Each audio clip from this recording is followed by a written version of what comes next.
Olá, você entrou no mundo de Clarice, a missão é espalhar amor. E hoje nós vamos falar de amor de novo, né? Eu vou ler um textinho e depois a gente vai conversar um pouquinho sobre esse amor. Persistência e consistência são imprescindíveis. Crianças precisam de regras para um desenvolvimento seguro e saudável.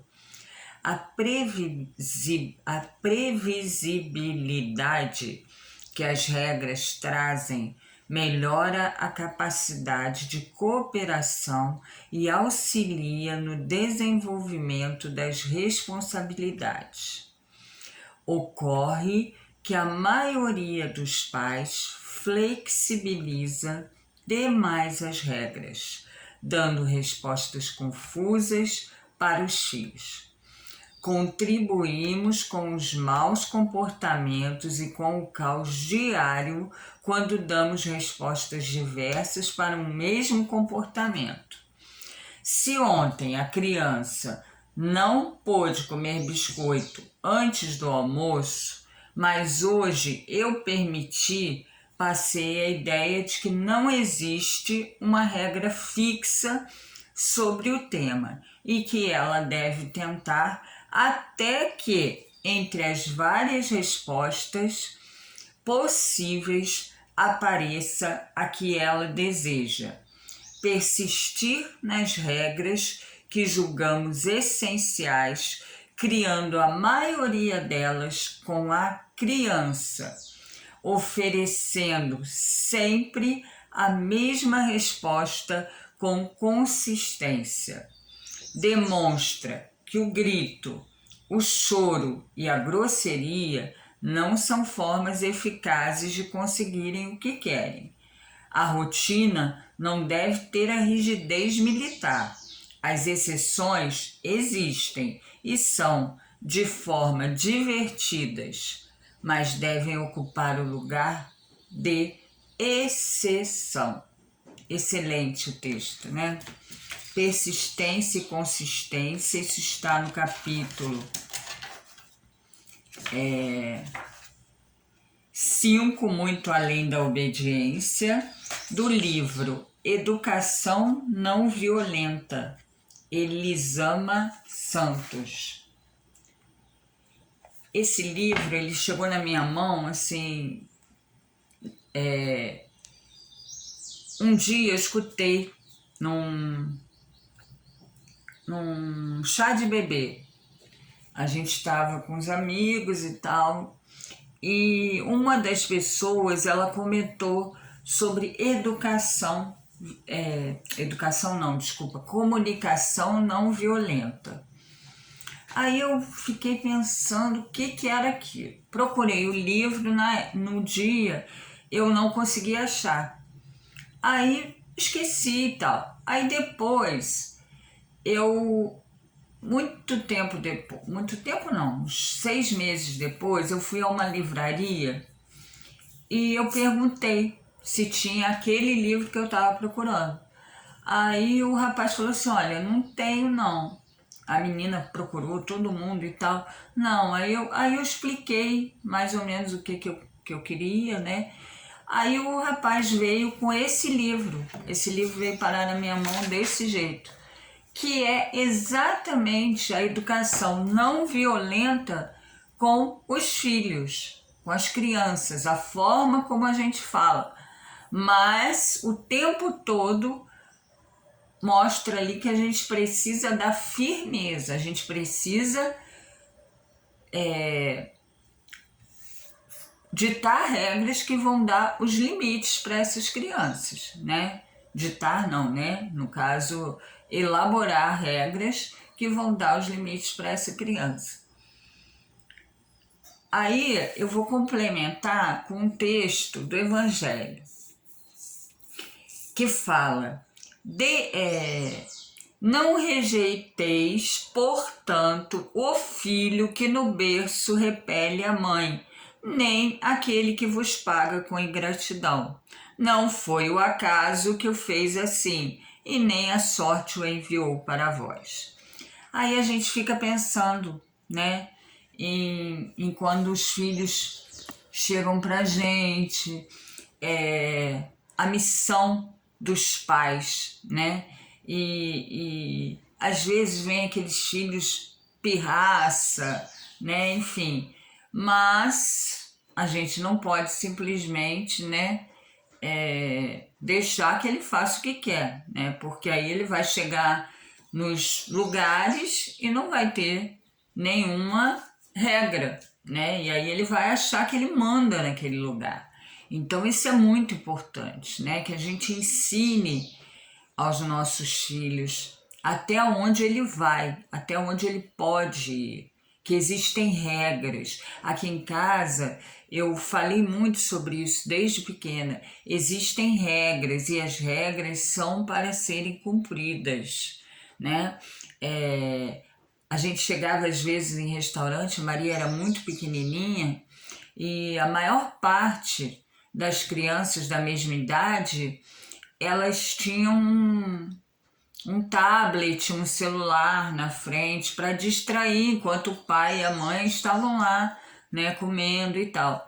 A Maria, a gente sempre levou um caderninho e lápis de cor. Então, onde a gente chegasse, a gente dava aquele caderno e aqueles lápis de cor. E ela ficava ali fazendo rabisco, depois fazia desenho. E ela entendia que, né, aquele lugar era um lugar. Aí, quando chegava a comida, a gente tirava o lápis de cor e era a hora dela comer.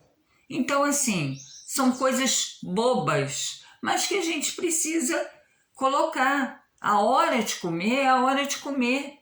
Ela ficou um tempo onde ela tomava banho e ia almoçar para ir para a escola. Eu desligava a TV, porque o foco era o quê? Era aquela comida.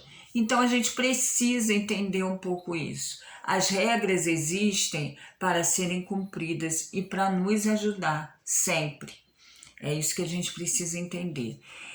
Aí tem um texto no Evangelho que eu adoro.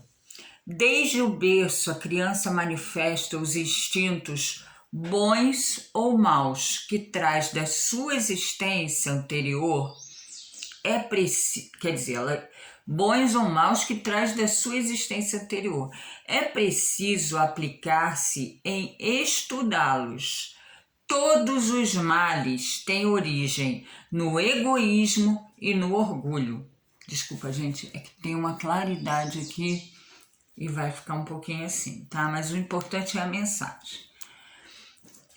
Tem origem no egoísmo e no orgulho. Analisai, portanto, os menores sinais que revelem o germe desses vícios e empenhai-vos em combatê-los sem esperar que criem raízes profundas. Fazei como bom jardineiro que corta os brotos daninhos à medida que os vê nascer na árvore. Deus não submete a provas aqueles que não as pode suportar, apenas permite que as que podem ser cumpridas. Então, gente, é muito importante isso.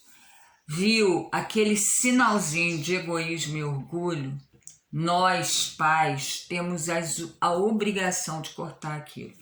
E aí eu vou mais além, não só os pais. Existem crianças que estão, assim, no dia a dia, tipo com a avó, com a babá, né? Que vão para a escola, ficam o dia inteiro lá. Então, essa responsabilidade dos pais acaba chegando a pessoas que não são pais, mas que podem fazer alguma coisa pelaquela criança. Então, assim, existem coisas que eu aprendi muito isso, sabe? Às vezes, existem crianças na escola que os pais não são tão presentes. E aí aquela criança, ela não tem tanto limite, né? Às vezes, ela faz coisas para chamar atenção. Por quê? Porque ela não tem a atenção dos pais. E aí eu aprendi e ponho muito em prática, eu vou ali e sou um pouquinho daquela mãe, sabe? Eu fico dando conselho para aquela criança, e aí eu acabo até criando um, um círculo em volta de mim, sabe? Todas as escolas que a gente foi, as crianças sempre foram minhas amigas. Então, assim, isso é muito legal, porque às vezes o que você... que os pais, por algum motivo, não estão ali, não falam, aí a gente acaba falando, né? E eu tenho isso também, né? Por quê? Porque eu fui ser evangelizadora, né? A vida me colocou para me mostrar isso, né? Que todo mundo pode fazer das crianças, né? Tratar da moral das crianças. Isso é muito importante. Às vezes a gente dá tablet, a gente dá inglês, a gente dá balé, a gente dá judô, natação, enfim. Faz a criança, às vezes a criança não tem nem tempo de tanta atividade que você coloca, achando que aquilo ali é um tesouro. E o maior tesouro é que você dê a moral para os seus filhos, que você seja esse jardineiro que vai cortar o egoísmo e o orgulho. Pelo menos vai sinalizar para ele que aquilo ali não é legal. É claro que existe o livre-arbítrio, por isso existe o fracasso, né? O fracasso. Aqueles que fracassam, aquelas crianças que vão ser adultos, que vão acabar indo por outro caminho que não seja aquele que os pais ensinaram, né? E existe aqueles que vão seguir o que os pais falaram. Mas isso vai depender do livre-arbítrio. Mas o livre-arbítrio também depende, também pode ser mudado de acordo com essa moral. Se a criança cresce num ambiente onde ela sabe que existem regras que precisam ser cumpridas, que ela precisa respeitar o outro, né? Que ela vai sair de casa, ela tem que respeitar os lugares onde ela vai e seguir as regras daquele lugar, né? Então, eu sempre falei isso. A escola é um lugar onde tem regras. Eu não vou chegar lá e falar, o meu filho não vai fazer isso. Não, ao contrário, eu falo, filha, você tem regras na escola e as regras são para ser cumpridas, né? A gente sempre bateu muito nessa questão. Então, gente, vamos entender isso, né? Se um dia ela não pode comer biscoito, eu não posso permitir que ela coma biscoito no outro dia e não tem uma regra. Agora, eu posso fazer ela entender que existem exceções nessa regra. E a minha filha foi muito criada dentro disso, né? É o dia de Maria, né? O dia de Maria, domingo, onde ela poderia fazer coisas que ela não fazia durante a semana, mas tudo dentro daquilo que a gente acreditava, dentro das regras, né? Existem as exceções, mas tem que ser vista como exceção. É muito legal esse texto, e o texto do Evangelho que eu li é o capítulo 14, honrai vosso pai e vossa mãe, está no item 9, gratidão dos filhos e os laços de família, de Santo Agostinho, Paris, 1862. Esses toques de Santo Agostinho são fantásticos. Está no Evangelho segundo o Espiritismo, tá? Então, eu quis falar sobre isso porque às vezes ontem foi um dia onde eu tive que ir à rua e aí às vezes a gente assiste algumas situações que fazem a gente pensar, né? E às vezes a gente está num ambiente onde aquilo ali é discutido.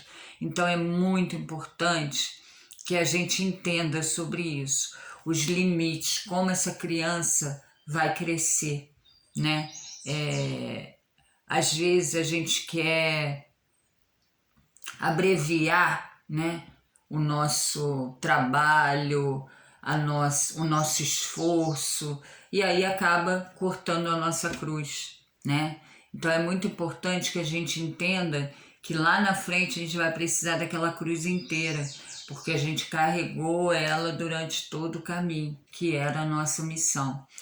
Então, não vamos ficar delegando as nossas missões aos outros, né? Vamos entender que aquilo ali vem para a gente e que a gente tem que fazer diferença. Às vezes a gente precisa delegar, às vezes a gente não tem como, né? Às vezes a gente trabalha, enfim, mas aquele momento que a gente está com o filho é o momento de ser o jardineiro, de colaborar com a moral dele, não só dando computador, telefone, as coisas que ele quer, né?